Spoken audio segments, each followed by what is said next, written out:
This empty chair represents the addict who died today, not knowing recovery was possible. Hello there, and welcome to another episode of The Empty Chair. I'm going to kind of get right into it tonight because we got a full house here.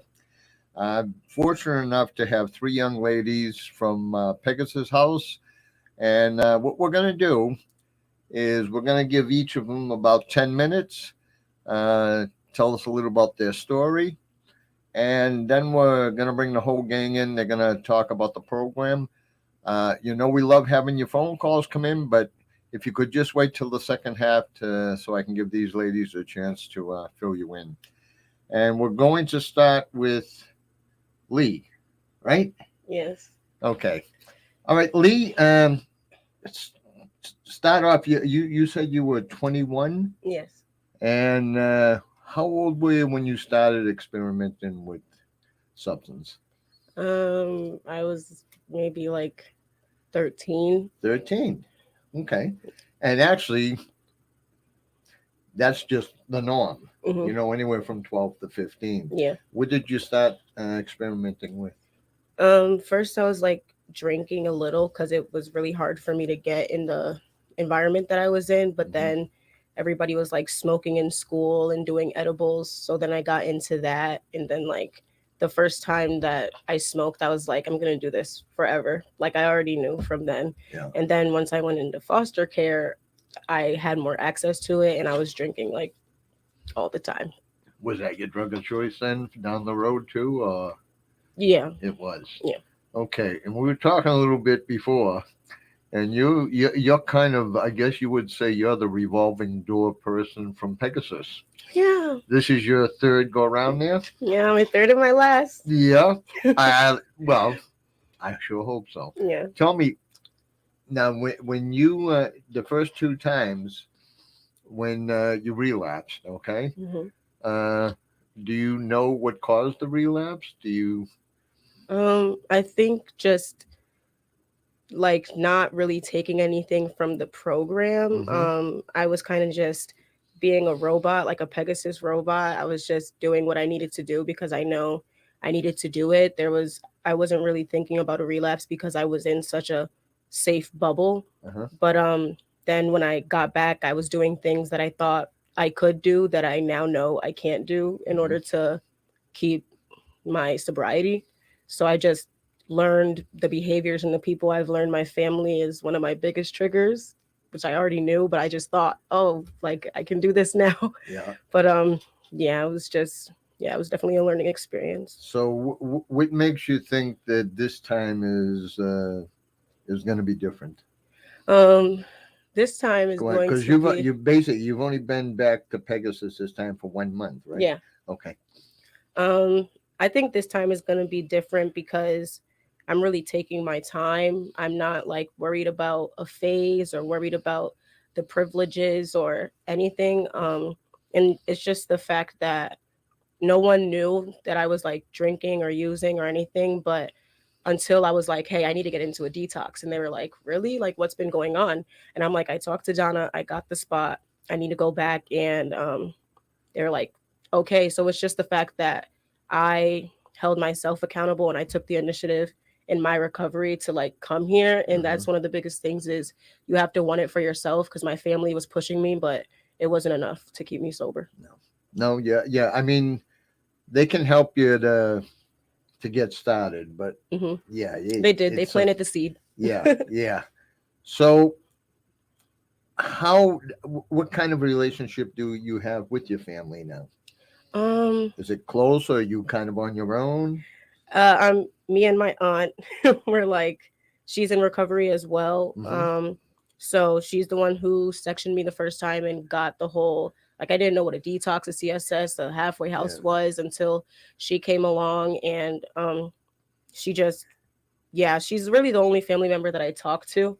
Everybody else is kind of just high and by, but my aunt is like my everything. Well, and by her sectioning you, I'm sure at the time you weren't thrilled about it. Oh yeah, I cussed her out. Yeah, but you do know that a lot of parents and relatives do that as a last resort to try to save your life. Yeah, I see that now. Yeah, and a lot of them do. A lot of them don't. Hmm. So tell me something.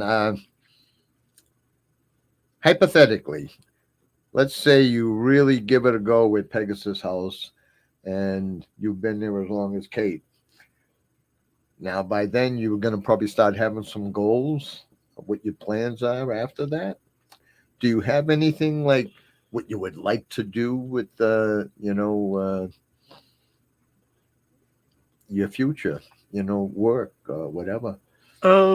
I have no idea. Okay, no, I don't want to put no pressure on you. Trust me. I Yeah. mean, you're 21. Do you thinking about? Have you ever thought about going back to school or a trade or? Probably a trade would be more my route because school just doesn't sound like it's me. Mm-hmm. And I'm just so indecisive that like a trade just sounds more my route. Mm-hmm. But I don't know what trade or anything. I don't know. All I can focus on is my recovery. Okay, and seeing you we brought up the recovery. All right, so let's say you do graduate from Pegasus Mhm. when the time comes. What's your next step after that? Definitely a sober house. Oh, I'm so glad. Yeah, and I expect the same answer from all of you guys, by the way. Yeah, because I can remember, when my daughter graduated from Woman's View many moons ago. Hmm. And one of the reasons we started a scholarship, which we'll talk about in the future, I hope, one of the reasons we started a scholarship is because without that step down, she went to like a rooming house. And within 2 weeks, she had a needle in her arm. Hmm. And they took her back at Women's View. I guess the psychological center is pretty good at taking back retreads, huh? Yeah, Yeah. it's individualized, but yeah. But that's good. I'm so happy that this worked out for you. I'm thrilled to have you come down here, obviously, Thank you. and I'm going to be keeping my eye on you. Probably visit every now and again. I'd appreciate I that. do that. I can be a real pain in the ass sometimes. I need that. Yeah, and I'm good at it. So what I'm going to do now, Lee, is I'm going to let you off the hook. I'm going to talk to Kate, and we're going to let Sam take your seat. Cool. So get the hell out of here. Okay, see All you right. later. Okay, Kate. Hi. Hi. Okay, pretty much the same thing. How old were you? What, you're only 20 right now. Yes, I Yeah. am. I just turned 20. Right. And how old were you when you started experimenting? 15. Boy, you were kind of a late bloomer. Mm-hmm. And you're only 20 now. Yeah. Okay, what did you start off with? I started off with marijuana. Okay. Yeah. Would you say that marijuana is a bigger gateway drug than alcohol, or are they both the same? For me personally, marijuana is a bigger gateway drug than alcohol just because, like, I later on got into drinking alcohol and stuff like that. Uh-huh. Yeah. Okay. So, all right. So you started with marijuana, and would you progress to after that? So I had really bad anxiety and I got diagnosed with a panic disorder because I had really bad panic attacks. So I got prescribed Ativan and everything was fine. Like I was taking it as I was prescribed. And then I started abusing it and would be taking like double the dose. Then it became triple the dose. And then like I would be like, oh shoot, I need a refill, but they wouldn't refill my prescriptions. Right. So then I resorted over to using Xanax, and then I would get stuff off the street that ended up being like pressed with like fentanyl and like other Sure. like chemicals and stuff like Yeah. that. So yeah. Yeah, there's a lot of nasty stuff out there right now. Mm-hmm. And so when did you determine, because you're young, I mean, you were 15 when you started, you're only 20 now. How old were you when you decided you had a problem? Probably like when I was like 16 or 17, because so I was in and out of like mental like hospitals and stuff. Mm-hmm. Because my behavior was out of control and my mom just didn't know what to do with me. So I kind of like discovered that because my dad actually like used to smoke weed with me, and like it would kind of be like our thing, and like once he found out that I smoked weed, he was like, "Oh, like I'll smoke with you." And I'm like, "Okay, cool." And we would smoke together. And so then that kind of turned into like when I realized I had a problem, like when he could stop and I couldn't stop.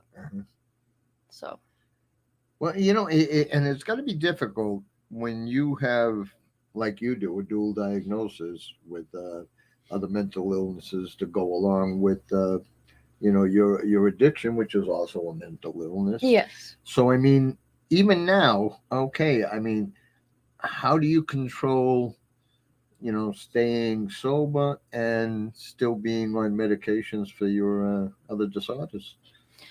I mean, I definitely have to be in therapy. Like that is like my top priority. And I have to have a good therapist because if it's not a good fit, like it just won't work and Sure. won't benefit me. It won't do anything. Mm-hmm. I got to take my medications properly. I can't abuse them. I can't miss doses or anything like that. And then I also got to use like my coping skills and like talk about my issues. Mm-hmm. Now, what's the relationship with you and your family now?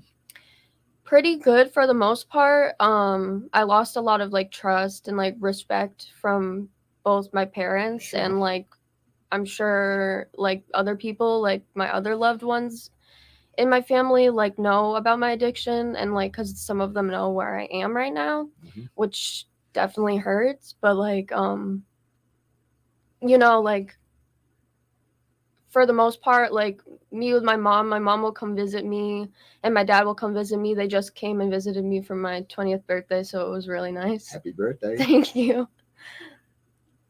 All right, so I get that part of it. I had a question and it just fell out of my head. I hope you get the opportunity to be as old as me and have this kind of mental. Oh, yeah. Good. I'm glad to hear that. All right. What I was going to say is your parents, have they ever gone into like support groups for to help learn how to deal with someone with addiction? No. I've tried doing like family therapy with them. That Mhm. never like really worked out. I've tried like having them like even like talking to my dad about going to like Alcoholics Anonymous or like Narcotics Anonymous meetings, but like it's something that like I would probably have to go to him, like I would have to go with him for him in order to do that. And my mom like doesn't believe like really in like therapy. They're like in their 50s, so it's kind of hard. Yeah, I know. That's pretty old. Whew. You hear that, Lou? They're in their 50s. I know, right? Borrowed time. I got kids that are in their 50s. But the only thing is, and I don't know if your mom's listening, but, we do a support group called the Circle of Hope. It's for the families on learning how to deal with them.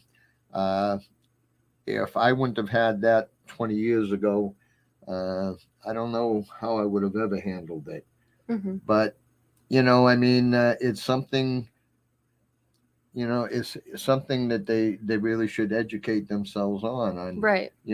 Just so they'll have a better idea, because so many people think that, okay, stop. That's it. Mm-hmm. And it don't work that It's not way. that simple. No, the hell, I stopped a little over 2 years ago. It only took me, 72 years. So I guess I didn't do as good as you guys. All right, now you, my dear, you've been in Pegasus for 9 months. Yeah. And this is your, I think you told me this is your first go around at in-house treatment other than mental facilities. Mm-hmm. So how is it going for you? I mean, 9 months, you've been in there quite a while. Mm-hmm. What do you think? What do you think is giving you the inspiration to stay sober? Other than Donna probably watching over you every 5 minutes. I was gonna say Donna. She definitely helps a lot. Well, I certainly hope so. Otherwise, you're fired. Definitely my sponsor. My sponsor, Angela. Yeah. She's great. She's like the best, one of the best people that has like came into my life recently. not even like besides like working on step work and like all that stuff, like the bond we have like together is just really strong and like Mhm. very good. That's good. And also my mom. My mom's like my biggest like support. She's Wonderful. always there for me, Yeah. even through like rough times. She's the one that sectioned me and like told Oh, me you've like, been in section 2? yeah, Oh I've been my sectioned goodness. too. Oh wow. She's like, you're either getting sectioned or you're getting kicked out. Do you want to be homeless? And I'm like, no, I'm gonna go into detox and get treatment. So I had no choice. Yeah. Yeah. Yeah. Well, good for her. Yeah. Good for her. Hmm. And and like I said, when somebody, when a parent sections someone that they love more than anything, uh, it's because they're actually very scared of Hmm. what could happen to you.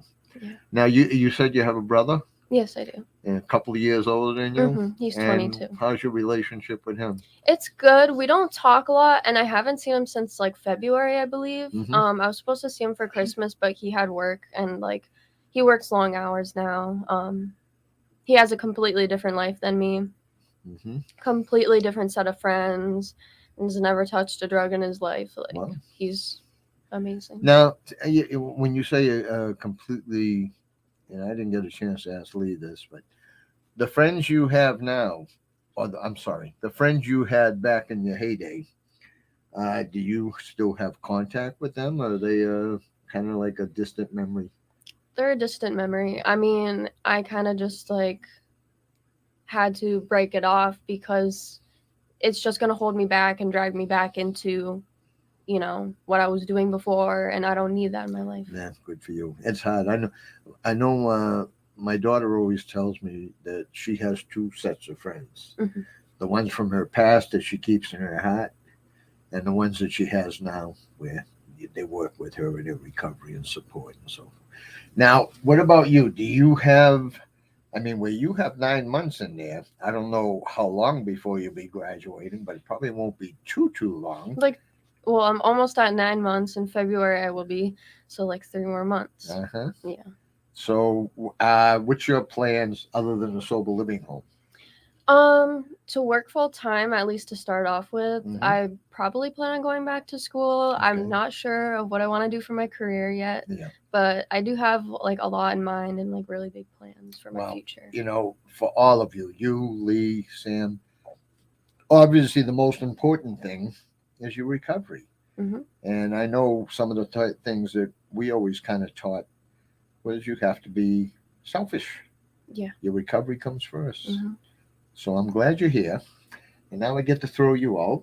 Thank you. You can go out there and take a break. I'm throwing you out. You say thank you. Oh my God. Okay. Hi. Sam. Hi. Okay. You've heard all the questions. I probably don't even have to ask them, but all right. How old were you when you started experimenting? At 13 is when I started like experimenting with drinking. When I was 15, that's where it really took off for me. When you say it took off for you, what do you mean? So similarly to Kate, I was prescribed Ativan for severe like anxiety and panic attacks and other mental health issues. Okay, so you've also been dual diagnosed. Yeah. Okay. Yeah. So I was prescribed that, and at first, like, I was taking it as prescribed, and over time, like, I started abusing it without even realizing. Sure. I didn't even know what I was doing, but like, I figured it out. I was like, this isn't normal. Like, I shouldn't be taking so much of And it. if I remember, you're the old lady of the group, right? I'm 24. Yeah. Okay. So you started to abuse your prescription, Hmm. which is very common way for people to really cross over that line anyway. Yeah. So all right, so now you've abused your prescription, and what happens now when you can't get prescriptions? Yeah. So I started like stealing meds from my family members, and when I couldn't do that, I was buying them on the streets and just getting them wherever I could. The people I was hanging around with were also doing them, and Mhm. yeah. And then obviously it progressed to other things. Okay, so you went on Mondo Biondo then, right? Hmm. Yeah. Okay, so you got to the point where anything? Yeah. Well, I eventually started using heroin, Which probably wasn't heroin. Right? yeah, well, at first this was when it was like really starting to all be fentanyl. So Okay, yeah. yeah, it quickly became all fentanyl, and yeah. You're very lucky to be alive, you know. Yeah, I've had many overdoses. I'm extremely grateful and lucky. You have, yeah. Because I know my daughter has often said, I mean, you know, she was sticking a needle in her arm for about 7 years or so, and not that it was better back then, but there was no fentanyl, so you pretty much knew what you were putting in your arm. Yeah. Fentanyl was around then like it is now. I'm sure she probably wouldn't be alive. Yeah, it's scary. It's really dangerous. And you want to know something? Let me ask you a question. Now, you know it's scary. You know it's deadly. Mm-hmm. So why use it? And I know it's a stupid question, but I want you. Yeah, I didn't even really understand with myself. Like I was literally overdosing every day, like having to see my mom like revive me and like the trauma that caused her and me. Oh my God. And I didn't understand like why I still would go back to using like right after overdosing like every day. Yeah. It made no sense to me. And like I realized after going out of detox and treatment and stuff, I realized that I have a disease. Like I can't control, and I have the obsession, and that's why. And that's what, you know, and that's what a lot of people don't understand. Yeah. That it is. It's an uncontrollable disease that fortunately can be treated. Mm-hmm. So now you're not doing too good, and I'm getting a little wet. Did you get Section 2 or no? Yeah, I was Section 1 time. Okay. Yeah, well, that makes 3 for 3. Yeah. Okay. So now it comes to the point where you do realize that, you know, it's probably going to kill you. Mm-hmm. So what do you do? When do you start your thinking that you need some help? Well, I was kind of in and out of treatment like since I was like 15, 16. So I was introduced to like AA and NA at a young age, and I was just kind of in and out. Sure. So I knew about recovery. I knew about like ways to get help. I knew all of those things, but I still just struggled staying. And eventually, like during COVID, I was able to, like, I hear a lot of people had a hard time and were staying sober during COVID. Yeah. But for me, it was kind of the opposite. I was isolated and at home. So it helped me stay sober for a while. And I don't know, I was able to stay sober for almost 14 months. And really? Yeah. During COVID? Yeah. Oh my God. Yeah. I just the opposite. Yeah. Yeah. That's Wow. And then I relapsed for a while. I used like here and there in 2021. And then in November, it got really bad and I overdosed again. And my family like had to revive me and everything. And they were like, we're done. You can't come back home, which I've been through before, but I always ended up back at home. Yeah. But this time they really put their foot down. I was not allowed back home. Yeah. And I went to the hospital. I went to a detox, a psych hospital, a CSS, and I came here. Yeah.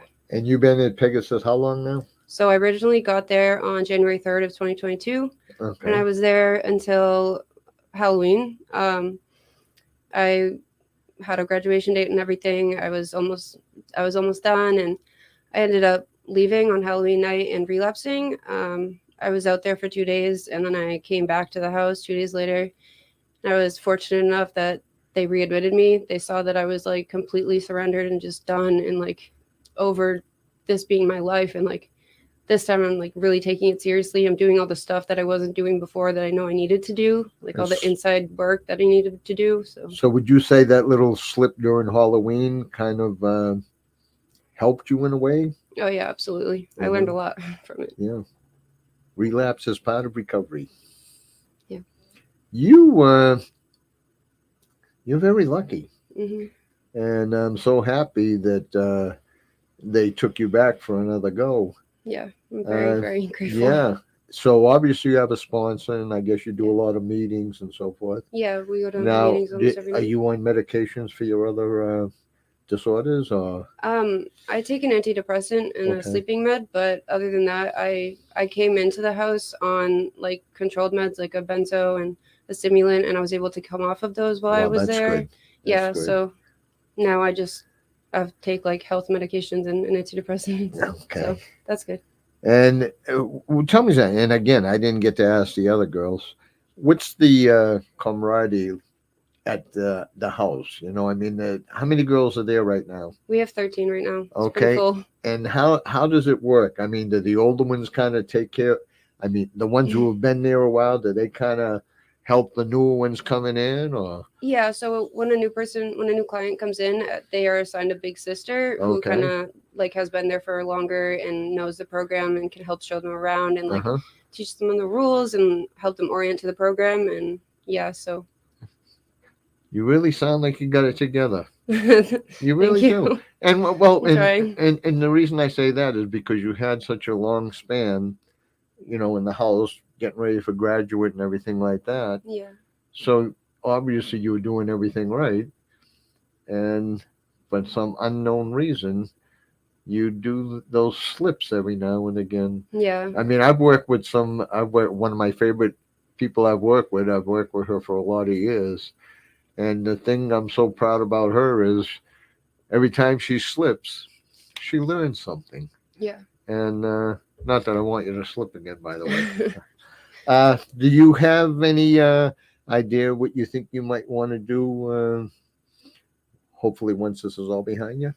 Well, I'm definitely going to a sober house. And I don't know. I'm starting school. I'm getting my high set. I should be doing that. So I'm excited about that to get Good. that done with while I'm here. So and then I'll be able to start working and save up money for when I move into the sober house. Mm-hmm. And eventually I would love to become an EMT. So hopefully that's Good in my for future. you. Yeah. Good for you. That's awesome. That's Yeah. a wonderful goal to have. That's Yeah. great. Thank you. You're welcome. Well, you made it. I made it. All right. We're going to take a couple of minutes. And then when we come back, anybody who would like to give a quick call to say hello, you're more welcome to. And when you come back, you're going to see a room full of people here. I'll be one of them, by the way. So come back soon.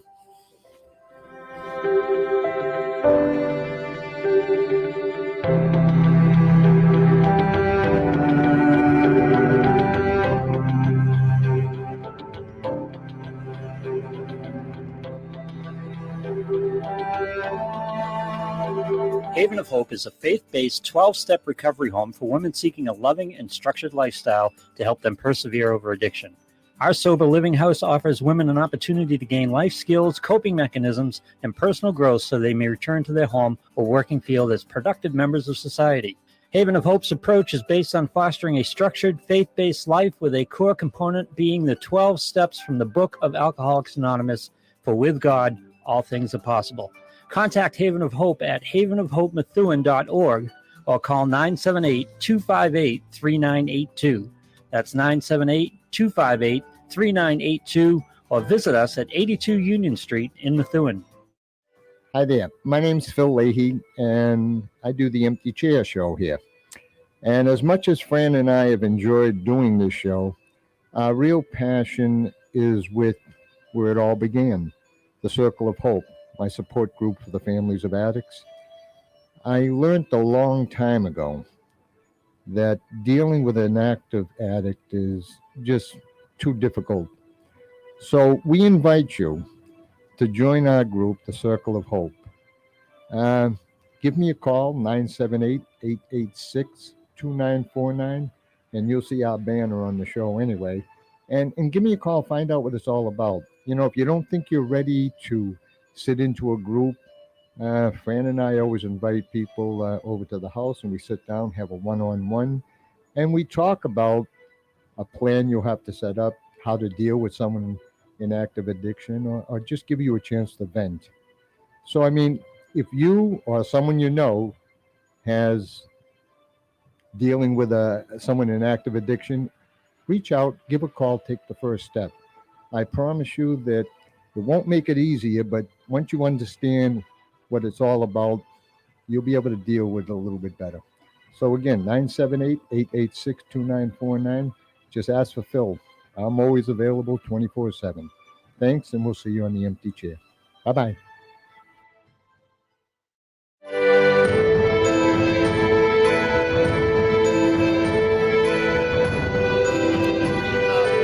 As promised, this little room is full now. And what we have here now, I have Sean and I have Donna, and they're the ones that make Pegasus go. So I'm going to start with Donna. Your title is Program director. Program Director. And Sean? I am the clinical director. And you're the Clinical Director. And the girls had nothing but terrible things to say about you guys, that you were mean and nasty. That I believe. Yeah. Oh, my God. I'm sorry. I didn't want to bring it up, and I like to keep everything up above board. Honesty. These nasty little girls. Oh, my God. They were so mean to you. No. And actually, we both know that's a crock. All right, Donna. So how long have you been at Pegasus? 3 years. 3 years. Yes.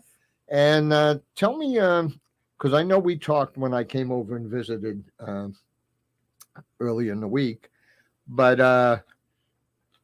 tell me, what does this program entail, and what makes you realize someone that's going to have the potential and some who come in there and are just keeping their family happy?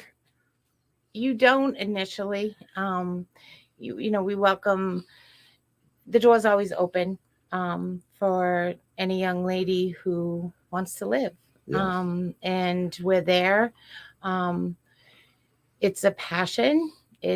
I don't look at it as work or a job. I look at it as this is what I've been meant to do. Mhm. And I've been given this incredible opportunity. We have faith in every single woman that walks through the door. Good. And we're there. And I'm glad you used the word passion, because anybody who's in this business and doesn't have passion doesn't belong in the business. And unfortunately, there's quite a few who don't belong in the business. Correct. So Sean, you're the clinical guy. So do you run all the meetings and Yes, stuff sir. like Yep. that? So I run all the clinical groups with the Okay. ladies at Pegasus. So Okay. Yeah. So tell me something. I know you got, I think you guys said there's 13 of you now? Yes. Okay. Who's the biggest troublemaker? who's the biggest troublemaker? Yeah. Who's the biggest? You're probably going to pick someone that's not here. Honestly, Phil, they all do a great job. Really? They really So- do. And So then it's what they said. The biggest troublemaker is you. It's me, that's Yeah. right. Oh, okay. Yeah. Okay. So what do they get out of these little groups that you do? I mean, do you talk about, what they've been through, or do their goals, or what you expect? Or? so we talk a lot about a lot of different things, Phil, in terms of relapse prevention. Good one. We do a lot of coping skill groups. Sure. Today we talked about, mental health, Okay. as we know, which is huge. Especially with young women in recovery, we talk a lot about depression and anxiety, Yeah. and ways to appropriately deal with that and cope with that. Yeah. And I challenge the ladies; that they'll tell you behind me. I ask them what they want to talk about, Right. and it's their program. We're here for them. We want to help them. Good. So I'll challenge them and say, hey, what's something you guys want to work on? Okay. So when he challenges you guys, what are some of the challenges that you accept? Like, what do you guys really like talking about at these little group meetings? Some of the things people have suggested, we've done like spirituality, we've done stuff about codependency, we've been doing a lot of stuff about self-esteem and like self-love and stuff like that, which has been really helpful for me lately. I don't know. How are you doing on the class on relapse? I don't know. I can't recall a relapse class this time. Well, if there isn't, I want a Yeah, relapse we class. got to do another one, Oh, Phil. yeah. Absolutely. Yeah. Yep. Yeah. They're definitely- And, I mean, Donna, how do you determine how long they're going to have to stay? I think it's as we go along Mhm. in their progress. We don't, there was at a time where the phases were timed out. Like one phase would be 2 weeks, another phase would be 5 weeks. But Mhm. what we felt like it was they would, one of the ladies would look at that and say, well, I'm at 6 weeks, so I should have been in another phase a week ago. What am I doing wrong? Right. So I took the time pieces away from the phases because they go at their own pace. They're so individual that there's no treatment that's the same. Okay. And they're learning so much. They have to retain certain things that, and those are the things that we have to focus on. The understanding why they're at Pegasus. I want them to understand that so that, it's not just a program. It's why are you here? What brought you here? How are you? Once a week now we meet with 2 or 3 individual on Thursdays as a team. And what we do is we ask them, what is the program not doing that you would like to see to benefit you? And I think that that's really important for the individual treatment. I explain to them all the time, it's, picture an iceberg, and above the water, we see the substances. We know that they're there, but we want to go under the water, miles deep, miles wide.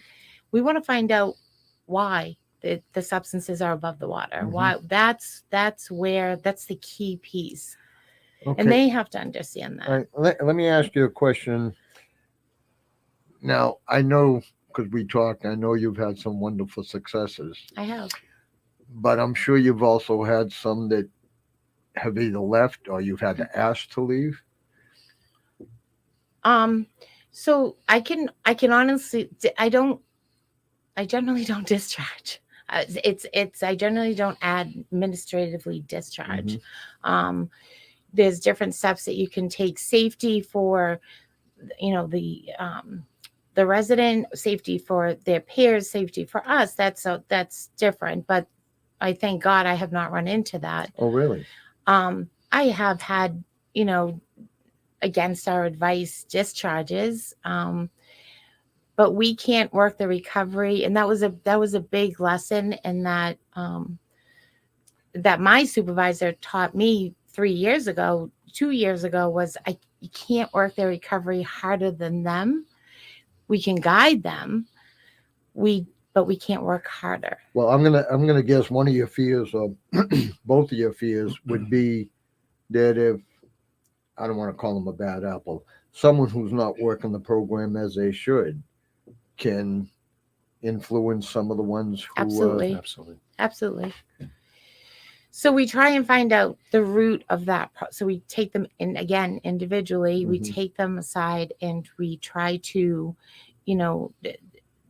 figure this out. When she hit that speed bump, and I say it's a speed bump, in October, that's exactly what happened. Yeah. And I did have to discharge the other resident. However, if I have to do that, I don't do it in extreme weather, hot, cold. I don't throw anyone out to the street. Right. And we found a program for her. Yeah. Because she was a graduate. Yeah. And she was readmitted. So that's it was like so much. That's going to be a little tough on you. That's putting it very mildly. Yeah, I can. You guys, all the times you've been there, have you had friends or people you were fairly close to that didn't quite do it and had to leave? Yeah. How'd you feel about it? Disappointed. Really? It's hard, yeah. Yeah. You live with them, you make relationships and connections. It's hard. Yeah. Yeah, it's got to be hard if you start to build a relationship. Yeah. And I mean, look at you 3 here. Now you guys are all pretty close, I guess. Yeah. Well, you all live in the same house anyway, right? Girls? Ladies? You do live in the same house, right? Yes. Okay, I just want to make sure nobody was under the bridge or something, So, but you've all experienced someone that you were fond of and having to leave, and yeah, it's got to be hard.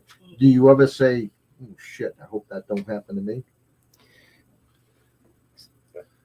So one of our policies in the program Mhm. is when that happens, Yeah. I get them together after it happens. Oh, okay. And we debrief about it Okay. because it's really important for them to be able to voice how they're feeling, because I'm there many hours, but I don't live there. They Right. do. Yeah. So that's their peer, and they're, again, it's learning, it's teaching them how to cope with when things happen in life Yeah. like that.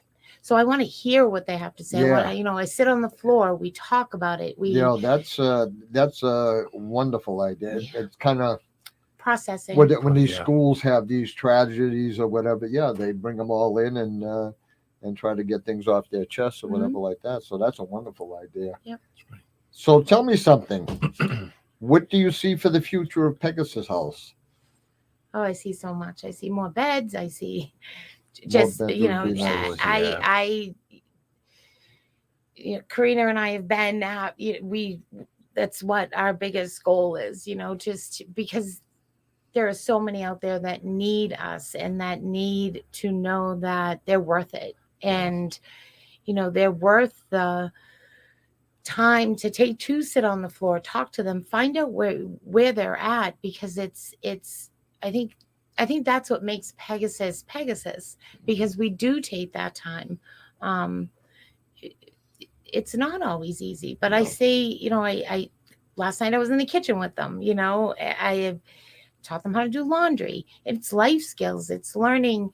It's not just the programming piece. It's not, filling out a relapse prevention plan that you've filled out 100 times. How good did that work for you last? Like, I want them to understand a coping skill is, in reality, go clean out the cabinets for the 20th time. It's okay. It's keeping a jar of Play-Doh on your kitchen table. Yeah. So tell me something. Let's get on the financial end. How is Pegasus House funded? We definitely depend on, it's nonprofit. We're nonprofit. And, supporters out there, we could not function without the supports that we get from donations. Do you get any state funding? So we bill the insurance companies, but we all know how that is. Yeah, true. And that's a whole another show. Yeah. Then I wouldn't be on that. But but it doesn't discriminate. So we currently have clients at Pegasus that don't have insurance, that don't have anything, Right. and we're never going to turn away, ever. And our CEO, you say, just this morning, I need this, and this, not even a question. And why don't we give some props to your CEO? Oh, I don't know what I do. By the way, her CEO is the head of the Psychological Center, Karina Papalato. She's been there for a while now. Came on after the late, great Joe Cotton. So, yeah, you can give her your props now.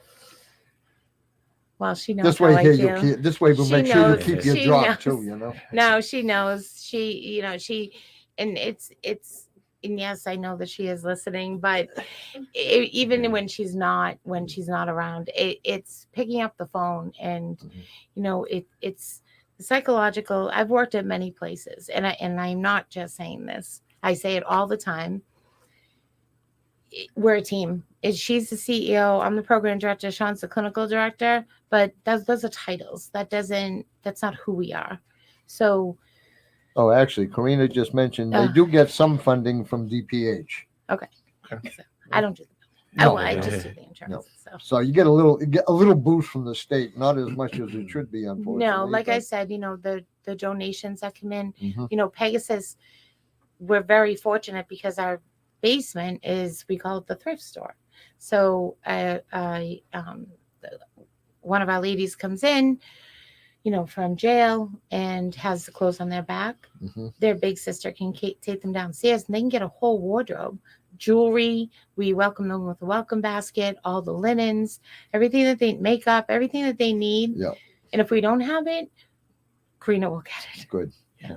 And to add to that, like Donna was saying, Phil, the compassion that I want to throw out there to our viewers, starting from the CEO, Karina, to Donna, to the rest of the staff and the structure we provide to the ladies behind us. That's what it's all about, Phil, and I love the agency. I'm a retiree, 25 years with the Sheriff's Department. So I just retired from the Milton House of Correction doing the same thing we're doing here, reentry.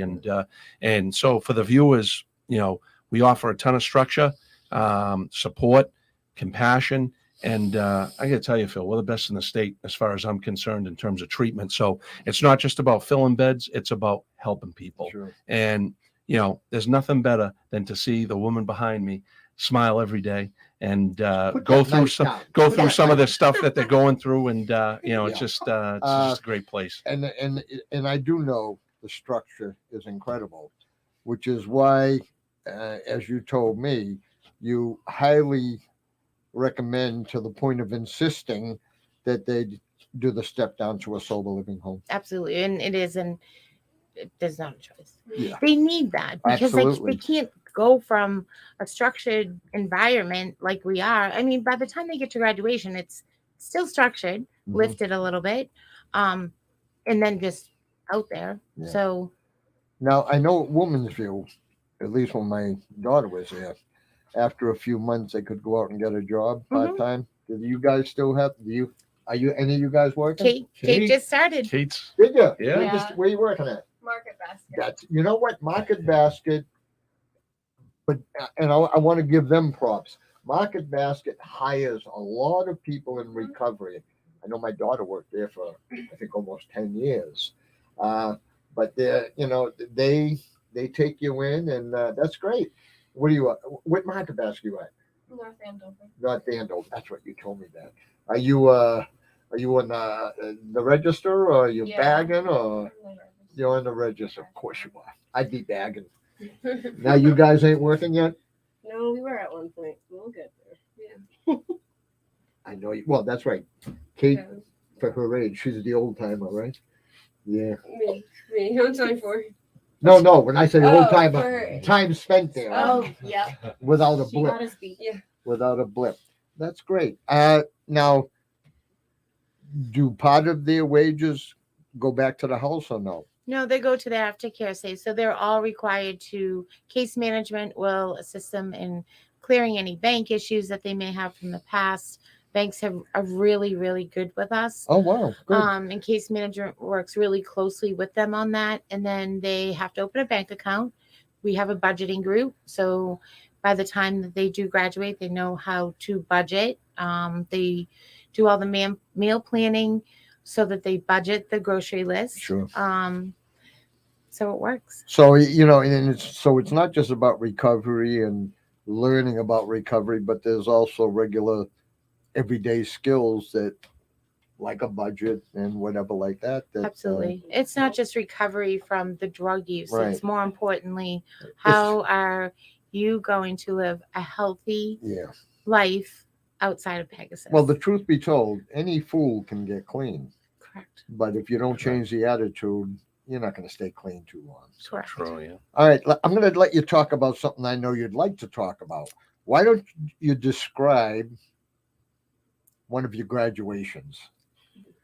What does a graduation consist of? A lot of crying. So it's okay. So I choose a tiara that I feel like fits that lady's individual personality. So I present the tiara at morning meeting of graduation. And then everyone's invited, families, Women's U comes down, Karina comes over, and the whole day is devoted to the graduate. We get a cake, but what we do is I speak, and then each one, Women's U included, each of the PEG ladies and Women's U ladies write a letter to the graduate. Oh, nice. And then the graduate writes their see you later letter to Pegasus. And at Pegasus, they paint a rock, and the walkway is lined with the graduate's rocks. And when they're getting ready to leave, they go into the RS Recovery Specialist office. They get their belongings and their final things. And then the hallway is lined with Women's U and Pegasus, and we have a clap off. Wow. I'm standing at the front door waiting, and the last person to, I open the door for them, I hug them, and no, and I say, You don't kick them or nothing, do you? I don't. Okay. Good, good. That wouldn't be See very how good. strong your Pegasus wings are, Yeah, and they graduate. that's wonderful. And it is. I know. I know. I had to give you a chance to talk about that because I know you get pretty excited about. I do. that. I get Mhm. excited about Pegasus anyway. You know, I'll be honest. I know when I first went over and met them over at the house, just to get to know them. They in the beginning they were looking at me like, what the freak is this?" but they did warm up to me a bit after that. I enjoy more than you guys could realize when I see someone as young as you getting into recovery, because in all honesty, a lot of people your age, they're just starting off to have what they call their fun.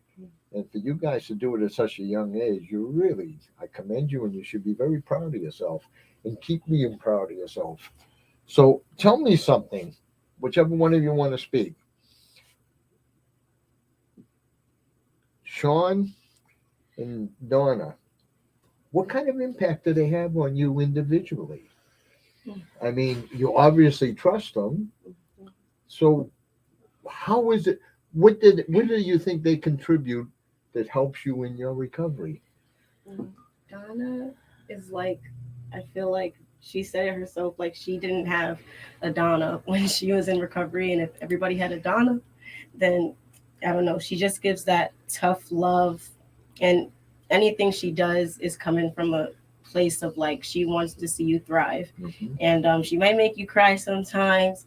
And there might be tears of joy. Most of the time, they're tears of fear. But in the end, it's all for the greater cause of recovery. Donna is like really strong. She says all the time she has so much going on in her life, and we have no idea, and we never know until she tells us. And it just like, it shows us every day like this is possible.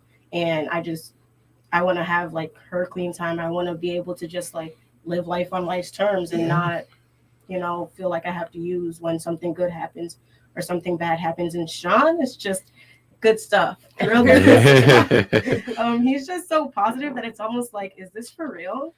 And like, but it is though. And all the groups that he's giving us and teaching us to get that way and not do the negative self-talk, but the positive self-talk, and just like be there for ourselves when we leave PEG. Like he's giving us all of that. And I really appreciate his energy in the house. That's great. We only got about 5 minutes. So what I'm going to do, and I'm going to pick on Kate first. Kate, to the audience, someone your age that's struggling, what kind of message would you give them? I would tell them to not be so hard on themselves and to just take things like one day at a time and to not be afraid or like embarrassed to reach out for help, because I know I was. And if you really want to get serious about recovery, do it. Like there's nothing really holding you back except yourself. And things get better. Yeah. And you just got to have hope and like patience, because patience like literally is the key to like success and like your recovery process. Wise beyond your years, young lady. Sam, what kind of message would you have to families who are dealing with somebody with addiction? You talk to me. I have a daughter, and she's driving me crazy, and I don't know what to do. What kind of advice would you give to a parent like that?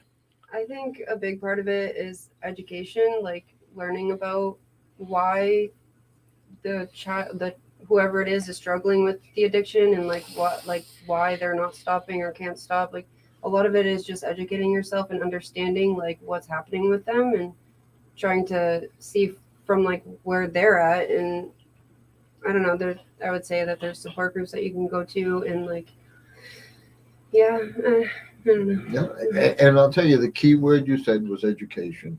Yeah. And we've been pushing that for years. Yeah, I think that's a huge part of it Yeah. in general. And last question for you, all right, Lee. You know, there's a lot of people out there that, and I was one of them, by the way, many moons ago, that said, not my kid. It can't happen to my kid. How would you convince somebody that, yeah, it can happen? How can you convince someone that addiction does not discriminate? I guess you got the hardest question. But you've been a smart ass, so I figured I'd give you that. I tell them that I would have thought the same thing, like, about myself. I did. Like, I went to school, everybody was doing what they were doing. It was so normalized that, like, at this age, it's so easy to think, oh, I'm going to school, I'm going to college, everyone is doing it, let's just party. Yeah. And then once you graduate, if you graduate, because if your life becomes unmanageable, then you don't know what's going to happen. Then you'll realize, like, no, I'm not a partier. Like, maybe I have a problem. Mhm. And it can really be anyone. It doesn't have to be in your family. It doesn't have to be a friend. It's just like, and you won't, sadly, like, you won't know until you try anything. So I just suggest, like, stay away. Yeah. Love and hugs, not drugs. It can sneak up on you, can't Yeah. it? Yeah, it Yeah. truly can. Sean, any closing words from you? You know, Phil, it's just great to see these girls, and they overcome these obstacles. They're true leaders, Phil. You know, these girls, they get through this bump with us at the Pegasus, and they're going to go out into the world, and they're going to shine, Phil. You know, they're going to shine, and they're shining right now. And I mean, I'm so proud of them, Phil. Yeah. And they're just special people. See, what they don't realize, I'm like a bloodhound. I'm going to be watching them all over the place, even when you don't know I'm watching. Donna, closing words from you? Okay, that's it. No, Go ahead. no, wait. We're always on the porch waiting. But proof that it does work is I have a graduate that is actually working for the psychological That's right, you told center me now. that, which is cool. And the pride that we have as a team and the inspiration that she is for our ladies that come in and future ladies that come in it's a gift. Oh, absolutely, yeah. And you know, she has them all at Pegasus right now, and all the Pegasus girls are watching. So hello, ladies. Yeah. And I'm proud of each of you. And I'm just really I wake up every day and I just, you know, I can't believe I'm where I'm at, and the team that I'm part of. Mhm. It's a gift. I'm very grateful. Yeah, and you ladies that are watching in Pegasus, don't get too cocky, because I may be coming after you next. Guys, I've really, really enjoyed having you all here. I'm a big fan of Pegasus Women's View for personal reasons, because of what my daughter went through. But I love the way you run the program. Thank you. I love the way you stress the aftercare, and I think that is so important. And I am going to be keeping an eye on you guys. You guys are pretty awesome. And at that, guys, if you know anyone that's having a problem, like the young lady over there said, don't be afraid to reach out. There's a lot of people that want to help you. So until our next show, we'll say good night, and I'll see you the next time on The Empty Chair. Bye-bye.